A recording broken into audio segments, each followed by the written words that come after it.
حالانکہ اللہ کو پسند یہ ہے کہ بندہ دنیا میں سادہ زندگی گزارے، جو ملے اس پر قناعت کرے، زیادہ کی ہوس نہ کرے، کیونکہ جنت کی نعمتیں ہیں نا۔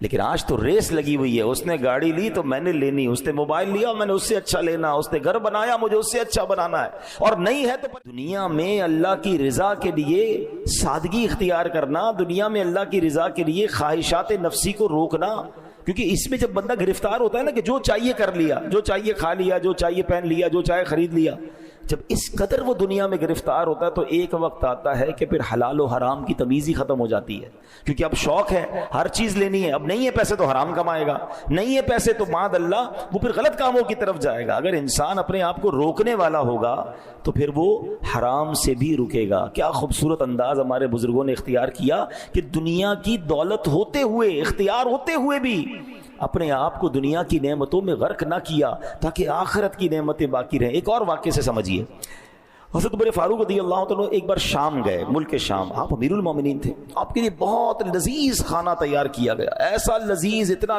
جس کو کہنا لگژری کھانا، آپ نے کبھی دیکھا ہی نہیں تھا ایسا پہلے۔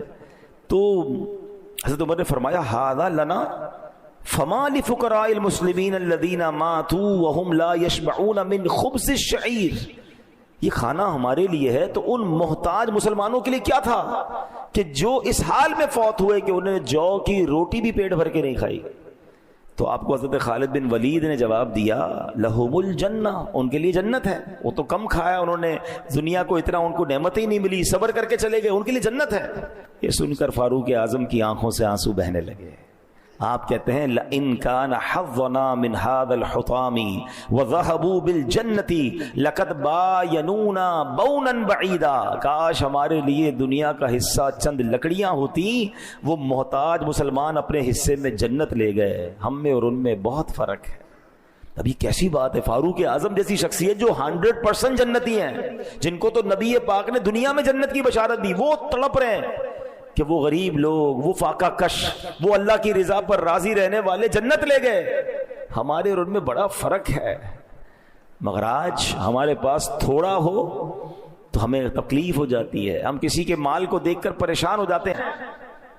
یہاں میں غریبوں کو جو ان کو اللہ نے تھوڑی سی نعمتیں کم ملی ہے نا، میں ان کی تسلی کے لیے حدیث سناتا ہوں، اتنی کمال کی حدیث ہے، وہ غریبوں کے لیے، تنگ دستوں کے لیے تو تحفہ ہے مگر مالداروں کو ہلا دیتی ہے اگر کوئی سمجھدار ہو۔ حدیث کا خلاصہ یہ ہے کہ جو اللہ کے تھوڑے دیے پر راضی ہو جاتا ہے، ذرا غور سے سنیے گا، جو اللہ کے تھوڑے دیے پر راضی ہو جاتا ہے اللہ بھی اس کے تھوڑے عمل پر راضی ہو جاتا ہے۔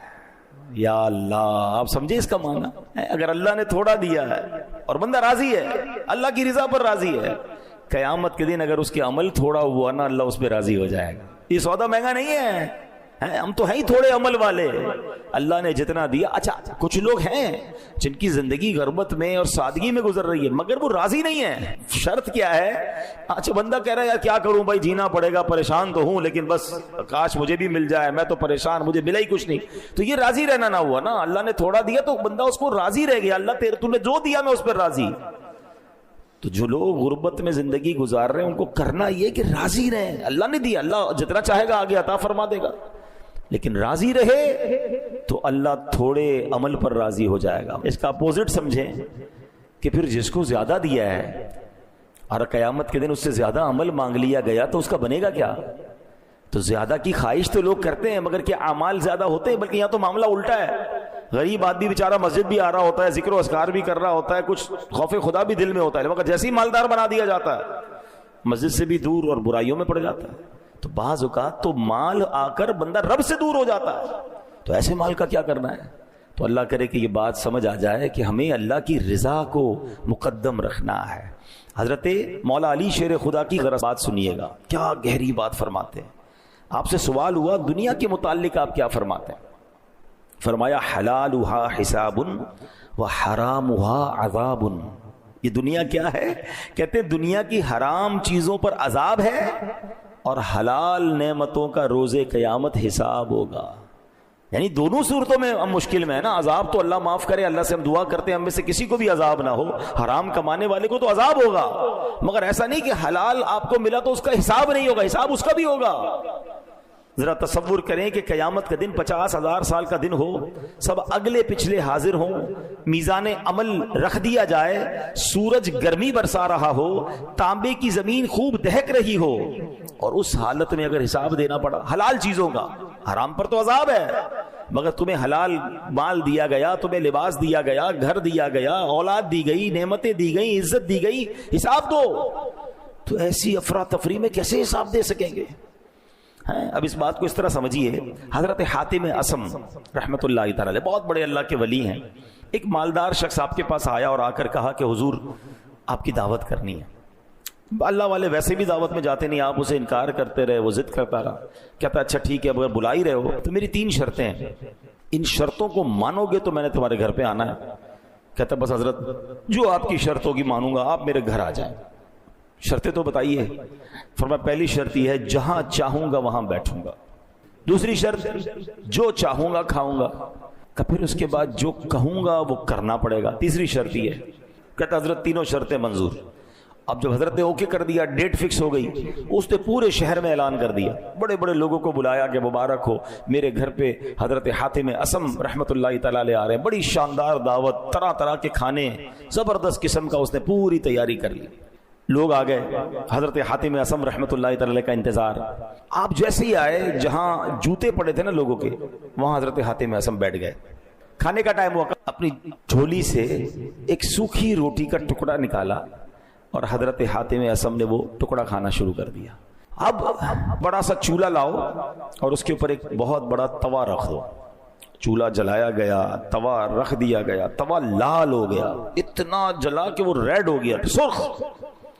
حضرت حاتم اصم نے اپنے جوتے اتارے اور اس توے پہ کھڑے ہو گئے اور کہتے ہیں یا اللہ میں نے آج کے کھانے میں ایک سوکھی روٹی کھائی ہے، یہ کہہ کے نیچے آ گئے۔ اب سارے لوگوں سے کہا کہ سب اپنے چپل اتاریں، اس توے پہ کھڑے ہو کے بتائیں آج کیا کیا کھایا ہے۔ لوگوں کی چیخیں نکل گئی کہ حضرت یہ کیا کہہ رہے ہیں آپ، ہم اس توے پر کیسے پیر رکھ سکتے ہیں، آپ تو کرامت والے بزرگ ہیں، اللہ نے آپ کو مقام دیا ہے، ہم تو اس کے قریب نہیں جا پا رہے، آپ کہہ رہے اس پہ کھڑے ہوں اور پھر سارا حساب دیں، کتنی روٹیاں، کتنے سالن، کتنی بوٹیاں، کتنی سویٹ ڈش، کتنے پانی، کتنے شربت، اتنی دیر میں تو جل کے خاک ہو جائیں گے، ہم نہیں کر سکتے۔ اب اللہ والے تھے نا۔ اب جو حضرت حاتم اصم نے جواب دیا، actually this is the message, ذرا غور سے سنیے۔ آپ نے فرمایا اے لوگو تم سے اس توے پر کھڑے ہو کر جو دنیا کی آگ سے تپا ہوا ہے، ایک دن کے کھانے کا حساب نہیں دیا جا رہا، ساری زندگی کا حساب دینا ہوگا۔ کیسے دو گے حساب؟ لوگ دھاڑے مار مار کے رونے لگے ہیں لوگ۔ پھر حضرت حاتم اصم نے سمجھایا کہ توبہ کرو، زندگی ایسی گزارو کہ اللہ کی بارگاہ میں شرمندگی نہ ہو۔ حلال کمانا بڑی بات ہے، مگر اس حلال کو حلال جگہ پر خرچ بھی تو کرنا ہے نا۔ کچھ لوگ بعض اوقات حرام کمانے سے بچ جاتے ہیں، اچھی بات ہے، بالکل حرام نہیں کمانا چاہیے، جھوٹ بول کر، دھوکہ دے کر، رشوت، کسی طرح اگر بچ بچا کے آپ نے حلال کما لیا دیٹس گریٹ، مگر یہ دیکھیے کہ خرچ بھی حلال کر رہے کہ نہیں، کمایا حلال میں خرچ حرام میں ہو رہا ہے، ناچ گانے ڈھول تماشے، گھر میں شادی ہوئی تو فنکشنز ہیں، بچوں کی خوشی کے لیے کر رہا ہوں جناب، کیا کریں، کرنا پڑتا ہے۔ ہمارے یہاں آئے دن شادیوں میں ہم سنتے ہیں کہ فلاں کو بلایا کروڑ روپے دے دیے، فلاں ناچنے والے کو بلایا 1.5 کروڑ روپے کا فنکشن کروایا۔ اس ایک ایک روپے کا حساب حضرت حاتم اصم کہہ رہے ہیں اس توے پہ کھڑے ہو کے آج کے دن کا کھانے کا حساب دو۔ لوگ کہتے ہیں ہم نہیں کھڑے ہو سکتے، تو بتائیں نا قیامت کے دن کھڑے ہو کر اس پوری زندگی کا حساب، یہ تمام گناہوں کا حساب، ان تمام عیاشیوں کا حساب کیسے بنے گا؟ نہ کریں ایسا۔ ایک ایک نعمت کا سوال ہوگا، ایک ایک نعمت کے بارے میں کوسچن ہوگا، اور یہ میں نہیں کہہ رہا، قرآن کہتا ہے ثم لتسألن یومئذ عن النعیم، پھر بے شک ضرور اس دن تم سے نعمتوں کے متعلق پوچھا جائے گا۔ غور کیجئے، کیا ہمارے پاس جواب ہے کہ اللہ نے ہمیں مال دیا، گھر دیا، عزت دی، دولت دی، شہرت دی، اولاد دی، فیملی دی، کیا اس کا جواب دے سکیں گے کہ ہم پراپر استعمال کر رہے ہیں؟ اب اپنی باڈی کو دیکھ لینا، آنکھیں دی، آنکھوں سے کیا ہو رہا ہے؟ اللہ نے اس لیے دی کہ نافرمانی کی جائے۔ ہاتھ دیے، ہاتھوں سے لوگوں کی مدد ہو رہی ہے، ہاتھوں سے اچھے کام ہو رہے ہیں، ہاتھوں سے زیادتیاں ہو رہی ہیں۔ پیر دیے، پیر سے اللہ کے گھر کی طرف چلتے ہیں، اسی پیروں سے غلط کاموں کی طرف جا رہے ہیں۔ غور کریں، ثم لتسألن یومئذ عن النعیم، ایک ایک نعمت کے بارے میں سوال ہوگا۔ کاش ہم نعمتوں کو صحیح استعمال کرنے والے بن جائیں۔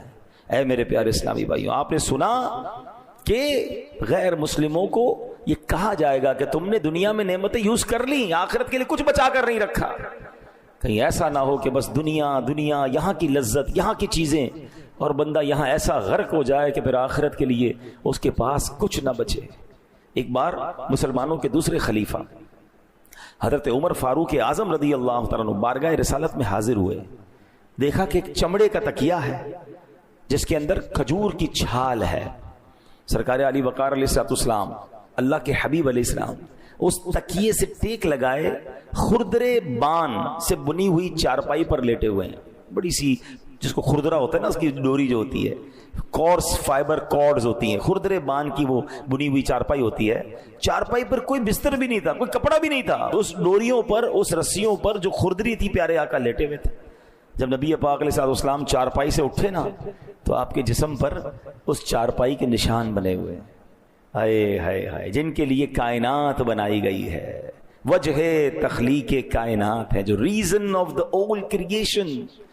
ہم کہتے ہیں نا زمین و زمان تمہارے لیے، مکین و مکان تمہارے لیے، چنین و چنا تمہارے لیے، بنے دو جہاں تمہارے لیے. ویسے ہی نہیں کہتے، یہ حدیث قدسی اللہ فرماتا ہے، لولا کلما خلقت الافلاق. اے محبوب، اگر تمہیں نہ بناتا تو یہ آسمان نہ بناتا. سارا جہان بنا حضور علیہ السلام کے لیے. اور حضور کیسے کہ ایسی چارپائی پہ آرام کر رہے ہیں کہ جسم پر نشان ہو گئے، کھجور کی چھال کا تکیہ. حضرت عمر نے دیکھا تو آپ کی آنکھوں سے آنسو بہنے لگے. نبی پاک علیہ السلام نے اپنے صحابی کو، اپنے عاشق زار کو، حضرت عمر کو روتے دیکھا تو فرمایا، اے عمر کیوں روتے ہو؟ عرض کیا، یا رسول اللہ صلی اللہ تعالی علیہ وسلم، خدا کی قسم میں جانتا ہوں کہ آپ اللہ پاک کے رسول ہیں. اللہ عز و جل کی بارگاہ میں آپ کا اونچا مقام ہے. آپ کیسر و کسرا، روم اور ایران کے بادشاہوں سے بہت زیادہ عزت والے ہیں. یا رسول اللہ صلی اللہ تعالی علیہ وآلہ وسلم، مجھے رونا اس بات پر آ رہا ہے کہ کیسر و کسرا یعنی دوسرے ملکوں کے بادشاہ جو ایمان والے نہیں، وہ محلات میں رہیں، نرم بستروں پر سوئیں. حضور ان کے لیے بہت کچھ ہے، اور آپ اللہ کے حبیب ہیں، آپ کا مقام و مرتبہ اتنا بڑا ہے، اور آپ ایسی زاہدانہ زندگی بسر کر رہے ہیں. اب غور سے نبی پاک کا جواب سنیں، کاش یہ بات ہمیں سمجھ آ جائے. نبی پاک فرماتے، عمر کیا تم اس بات پر راضی نہیں کہ ان غیر مسلموں کے لیے دنیا ہے اور ہمارے لیے آخرت ہے؟ یہ بات سمجھنی ہوگی. یہ دنیا ہمارا ٹھکانہ نہیں، ادھر مل جائے، یہ بھی مل جائے، وہ بھی مل جائے. یار ویسا گھر میرا کیوں نہیں، ایسا بستر میرا کیوں نہیں، ایسی گاڑی میری کیوں نہیں، ایسی لگژری لائف میری کیوں نہیں. اسی چکر میں مر گئے ہم. یہ دنیا ہمارے لیے نہیں ہے، ہمارے لیے آخرت ہے. اور ادھر کی نعمتیں، اللہ اکبر. حدیث کے الفاظ ہیں، جنت کی وہ نعمتیں، حدیث کا خلاصہ ہے، کسی آنکھ نے دیکھا ہی نہیں، کسی کان نے سنا نہیں، اور کسی کا اس کے دل پر گمان بھی نہیں گزرا. یعنی امیجنیشن بھی نہیں ہو سکتی. جنت ایسی ہے، اللہ نے ایسی تیار کر رکھی ہے. مگر کس کو فکر ہے جنت کی؟ ہمیں تو ابھی چاہیے نا، کیونکہ جنت تو بعد میں ملے گی. ہم اصل میں ایکچولی نفسیاتی پرابلم ہمارا یہ ہے کہ نیکی پر جو اجر ہے وہ بعد میں ملے گا، گناہ کی لذت ابھی مل جاتی ہے. بندہ کہتا ہے ادھر اٹھاؤ نا لذت، بھائی وہ تو پتہ نہیں ملے گی. معاذ اللہ، ایمان ہی نہیں ہے نا، وہ بھروسہ نہیں ہے. جس دن یہ لیول مل گیا آپ کو بھروسے کا، تو پھر دنیا کی لذتوں میں غرق ہونے کو جی نہیں چاہے گا. اور اسی وجہ سے بندہ پھر پہلے لذتوں میں غرق ہوتا ہے. جو ہمیں روکا گیا نا کہ صرف دنیا کی ہوس دل میں نہ ہو. کھانا پینا منع نہیں ہے، لباس منع نہیں ہے، لگژری گھر منع نہیں ہے، لیکن اگر ہر دل میں آنے والی چیز کرنے کا جی چاہے گا نا، تو ایک وقت آئے گا حلال و حرام کی تمیز ختم ہو جائے گی. بندہ ہر وہ چیز چاہے گا جو دل چاہتا ہے. روکنے کی تمنا ہی نہیں ہوگی نا. ہم اپنے بچوں کو نہیں روک پاتے کہ نہیں یار بچہ کہہ رہا ہے دے دو، حالانکہ وہ بعض اوقات غلط ہوتا ہے اس کے لیے، کیونکہ ہم نے نو کہنے کا، اپنے نفس کو منع کرنے کی عادت ہی نہیں رکھی ہے.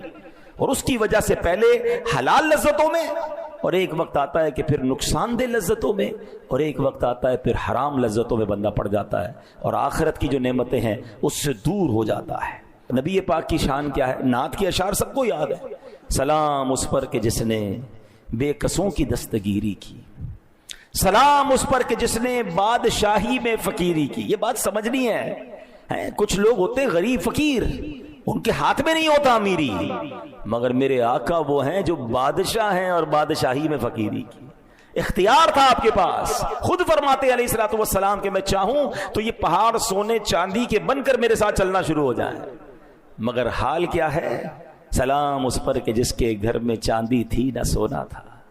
سلام اس پر کے سادہ بوریا جس کا بچھونا تھا، ہوتے ہوئے بادشاہی میں فقیری کرنا، یہ سرکار دو عالم علیہ السلام کا انداز ہے۔ کاش یہ بات سمجھ آ جائے کہ ہوتے ہوئے بندہ سادہ لائف گزارے، اپنے نفس کو قابو رکھے۔ یار ہر وہ چیز نہیں کرنی جو دل چاہ رہا ہے، اس کو روکے گا اللہ آخرت کی نعمتوں میں اضافہ فرما دے گا۔ ہے آپ کو چاہ رہا ہے یار میں نے بہترین خرچ کرنا ہے، تھوڑا کم کر کے کسی غریب کا بھلا کر دیں، اللہ کی راہ میں جمع کرا دیں کہ چلیں یار دین کے راہ پہ خرچ کر رہا ہوں، آخرت میں ملٹیپلائی ہو کر مل جائے گا۔ یہ انداز اختیار کریں انشاءاللہ، اس سے آپ کہتے ہیں نا چادر کے اندر پیر پھیلائیں گے کہ آج کے دن اچھے کل دن ڈسٹرب ہو گئے۔ تو پھر جن لوگوں کی عادت ہر چیز لینے کی، ہر خرچ کرنے کی، خدا نہ خواستہ جب ہاتھ تنگ ہوتا ہے تو بڑی تکلیف میں آتے ہیں۔ اور جو عقل مند مالدار ہوتا ہے وہ اپنے آپ کو اس اسٹیبلٹی کے ساتھ رکھتا ہے کہ اللہ نہ کرے کبھی آمدنی کم بھی ہو گئی تو زندگی میں کوئی بڑا اثر نہ آئے، وہ سادے کھانے، سادے لباس، سادہ زندگی، کم خرچ والی، میانہ روی والی گزارے تاکہ جناب لائف اسٹیبل رہے۔ اور اگر پیسے اللہ نے زیادہ دیے ہیں، کچھ لوگ کہتے ہیں یار ہے تو خرچ نہ کریں، ارے بھائی خرچ کرنے تو اسی پیسے کو جنت کے آخرت کے اکاؤنٹ میں جمع کرا دو نا۔ آپ کو اپنے بچوں کی شادی پر کروڑوں روپے خرچ کر کے اور اللہ کو ناراض کرنے والے کام کرنا کیوں ضروری ہیں؟ ایک صاحب مجھے ملے، بڑے اچھا ان کا ذہن ہے، ہمارے رشتہ داروں میں سے، اللہ نے ان کو بہت نوازا ہے۔ وہ جب بھی بچے کی شادی کرتے ہیں ایک ہی پروگرام کرتے ہیں، حالانکہ لوگ 15 پتہ ایک مہینہ شادیاں چل رہی ہوتی ہیں، شادی شروع ہوئی ہے ختم ہی نہیں ہو رہی، یہ نائٹ تو وہ نائٹ تو وہ کھانا تو وہ بے حیائی وہ ناچ، لا حول ولا قوت الا باللہ۔ تو میں نے ان سے پوچھا یار آپ ایک ہی پروگرام، کمال کا جواب دیا، کیا کروڑوں روپے خرچ کر سکتا ہوں مگر وہ پیسے بچا کے اتنے ہی پیسوں میں کچھ غریب بچے بچیوں کی شادی کرا دیتا ہوں۔ فائدہ کیا ہوتا ہے کہ جن کی شادی کرواتا ہوں نا وہ ساری زندگی میرے ان بچوں کے لیے دعا کرتے ہیں جن کی ابھی شادی ہوئی ہے، تو میرے ان بچوں کی لائف بڑی اچھی گزرتی ہے۔ سبحان اللہ، کروڑوں روپے انہوں نے بھی خرچ کیے مگر بقیہ پیسے جنت کے اکاؤنٹ میں بھی جمع ہو گئے، وہاں ملیں گے بھی واپس انشاءاللہ، اور جن کی زندگی بن گئی۔ کتنا اچھا طریقہ ہے، کاش کی ذہن بن جائے کہ اگر جہاں مجھے زیادہ خرچ کرنے کو جی چاہ رہا ہے کریں، مگر اس میں جو حرام چیزیں مائنس کریں اور اس کی جگہ پر وہی پیسے اللہ کی راہ میں دے دیں، کسی غریب مسلمان کو دے دیں، اس کا گھر بنا دیں، اس کی شادی کروا دیں۔ وہ جب تک اس میں جیے گا آپ کے وارے نہیں آنے ہو جائیں گے نا۔ تو یہی تو سمجھنا ہے کہ ہر دل میں آنے والی چیز کرنے کی جب عادت ہوگی نا تو ایک وقت آئے گا کہ ایسے حرام میں مبتلا ہو جائیں گے۔ اور یہی بچے ہماری ضد کر کر کے بعض اوقات حرام کاموں میں پڑتے ہیں نا، کیونکہ آپ نے منع تو کبھی کیا ہی نہیں، بیٹا جو چاہیے لے لو، ہے بچی آپ کو جو چاہیے لے لو، جہاں جانا ہے چلے جاؤ، جدھر داخلہ لینا ہے داخلہ لے لو، حالانکہ دیکھا نہیں جا رہا کہ اس سے اس کے اخلاق، اس کے اعمال، اس کی آخرت اور سب سے بڑھ کر ایمان برباد ہو سکتا ہے۔ اب تو پہلے سنتے تھے کہ جناب لڑکے جاتے ہیں بیرون ملک میں پڑھنے کے لیے، اور اب یہ مثالیں مل رہی ہیں کہ اکیلی لڑکیاں جا رہی ہیں پاکستان مسلمان کے گھروں کی۔ کہاں گئی بیٹی یورپ گئی ہے، کدھر یو کے گئی ہے پڑھنے کے لیے اکیلی، تو کہاں رہے گی؟ پردے کا کیا ہوگا؟ شریعت کے احکام پر عمل کیسے ہوگا؟ اور ان ممالک میں کیا حال ہوگا اس کا؟ nobody cares۔ اس لیے پیسہ اللہ نے دیا کہ اس پیسے کا یہ استعمال، ہم اللہ کو جواب کیا دیں گے؟ کیا یہ ذمہ داری نہیں تھی ماں باپ کی؟ یہ وہی وجہ بنی کہ پہلے بچپن میں منع نہیں کیا، روکنے کی عادت نہیں رکھی، اب جو ان کی ڈیمانڈ ہے وہ آپ پوری کر رہے ہیں۔ آؤ میں آپ کو حسنین کریمین کا واقعہ سناتا ہوں، نبی پاک کی سیرت سے سنا رہا ہوں۔ ہو سکتا ہے مجھے اس بیان کے بعد کرٹیسائز کیا جائے سوشل میڈیا پر کہ دیکھو مولانا صاحب جو ہے وہ ہماری زندگی مشکل کر رہے ہیں۔ میں آپ کو آپ کے نبی علیہ السلام کی تعلیم دے رہا ہوں، میں اپنے آقا کا واقعہ آپ کو سنانے جا رہا ہوں۔ جس نے کلمہ پڑھا ہے نبی پاک کا وہ غور سے یہ واقعہ سن لیں۔ سرکار دو عالم علیہ السلام کی عادت کریمہ کیا تھی کہ جب بھی سفر کی ابتدا فرماتے بی بی فاطمہ رضی اللہ تعالیٰ عنہ کے گھر مبارک سے سفر کی ابتدا کیا کرتے۔ ہاں چلے یہ بھی سیکھنے کو ملا کہ بیٹی سے پیار کیسا ہوتا ہے۔ نبی پاک نے پریکٹیکلی بتایا کہ والد کا بیٹی سے انٹریکشن کیا ہوتا ہے۔ آج کل لوگ بیٹی اور بیٹے ہوں تو بیٹوں کو ترجیح دیتے ہیں، بیٹی کا خیال ہی نہیں۔ بیٹی کو پیار دیں، عزت دیں۔ نبی پاک جب بھی سفر پر جاتے بی بی فاطمہ کے گھر آتے پہلے، پھر وہاں سے سفر شروع فرماتے، اور سفر سے واپسی پر بھی سبحان اللہ سب سے پہلے خاتون جنت کے گھر تشریف لے جاتے تھے۔ کیا انداز ہے نبی پاک علیہ السلام کا۔ ایک مرتبہ پیارے آقا علیہ السلام سفر سے واپس آئے تو حضرت فاطمہ تو زہرا رضی اللہ تعالیٰ عنہ کے گھر پہنچے، دیکھا کہ دروازے پر نقش و نگار والا پردہ لگا ہوا ہے اور حسنین کریمین کے ہاتھ میں چاندی کی کوئی بنی ہوئی چیز ہے۔ اچھا یہ دونوں چیزیں ناجائز نہیں ہیں، اپنے گھر کے باہر اگر کوئی اچھا والا پردہ لگا لے اور بچے اگر کوئی چاندی کی چیز انہیں دے دی جائے، لیکن نبی پاک کا انداز، پیارے آقا کو پسند کیا ہے؟ اللہ اکبر، پیارے آقا نے یہ دیکھا تو ملے بغیر ہی واپس تشریف لے گئے۔ بی بی فاطمہ سے ملاقات ہی نہیں کی. اب وہ بھی نبی پاک کی شہزادی ہے نا رضی اللہ تعالیٰ عنہ, مزاج جانتی تھی, فوراً پردہ اتارا, حسنین کریمین کے ہاتھ سے وہ چاندی کی چیز لی اور سرکار دو عالم علیہ السلام کے پاس بھیج دی. اچھا والدہ تو سمجھ گئی, بچے تو بچے ہوتے نا, وہ روتے ہوئے نبی پاک کے پاس آ گئے حسنین کریمین, اور نبی پاک سے وہ چاندی والی چیز واپس لینا چاہیے. تو سرکار دو عالم علیہ السلام نے ایک صحابی کو وہ چاندی عطا فرمائی, حکم فرمایا اسے بیچ دو اور اس کے بدلے فاطمہ کے لیے لکڑی کا بنا ہوا ہار لے آؤ. بے شک یہ میرے اہل بیت ہیں, یہ مجھے پسند نہیں کہ یہ اپنی نعمتیں دنیا ہی میں استعمال کر لیں. اللہ اکبر. آپ بتائیں کہ جائز تھا, حلال تھا, مگر چونکہ نعمتوں کا اکثر استعمال اگر دنیا میں ہم کریں گے تو نبی پاک کیا فرماتے ہیں, آخرت کی نعمتیں دنیا میں استعمال نہیں کرنی. کتنی گہری بات ہے. ہم تو کہتے ہیں بچہ روتا ہے موبائل پکڑا دیتے ہیں, جان چھوٹ جاتی ہے, ناشتے میں پکڑا دو, کھانے میں پکڑا دو, سفر میں جا رہے ہیں تو اس کو موبائل دے دو, حالانکہ وہ موبائل پر کیا دیکھ رہا ہے. آگے بڑھتے بڑھتے اب تو 2 سال 3 سال کے بچے یوٹیوب کھول لیتے ہیں اور وہ یوٹیوب پہ کیا دیکھ رہے ہیں کوئی فکر ہی نہیں. اور اس کے دماغ کے اندر اس کے ایمان پر, اس کے کریکٹر پر, اس کی تھنکنگ پر, اس کے ایموشنز پر کس قدر وہ ایفیکٹ جا رہا ہے. ہمیں کیا پرواہ بھائی, بچہ روتا ہے میں نے دے دیا موبائل, آئی پیڈ لا کے دے دیا, فلاں چیز لا کے دے دی, بچپن سے ہی آپ نے. اچھا پھر ہم کہتے ہیں بچے سے لیتے کیوں نہیں, وہ روتا ہے.